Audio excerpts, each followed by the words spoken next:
দেখে নাও, সোনার থালা। ঠিক আছে, 20 টাকায় তুমি সোনার থালায় খেতে পারছো। দেখো, এটা হলো পকেট বিরিয়ানি।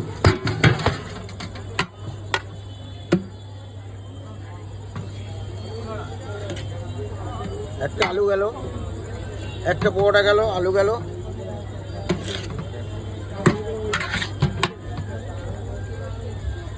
পরিমাণ মতো রাইস গেল। এটা হলো চিকেন চাপের গ্রেভি গেল। ঠিক আছে, তুমি যদি এখানে খাও ভালো কথা, না খেলে তোমার আমি পকেট বিরিয়ানি বানিয়ে দিয়ে দেবো, তুমি এটা নিয়ে চলে যাবে পকেটে করে। এত বড় তো মনে হচ্ছে পকেটে যাবে না। দেখো তোমার পকেট আছে, দেখতে পাচ্ছি না তো, তোমার তো পকেট নেই। তোমরা জেনে শুনেই এসছো আমার কাছে, যাতে পকেটে যেতে পারবো না। আমার এখানে পকেট রেডি করা থাকে। দেখি, তুমি জানো না আমি পকেট রেডি করে রাখি। কি বলছো গো, এত বড় জিনিসটা আসবে পকেটে তাহলে? দেখা যাক কিরকম পকেট। এখন তো সবাই বলছে উল্টো পাল্টা।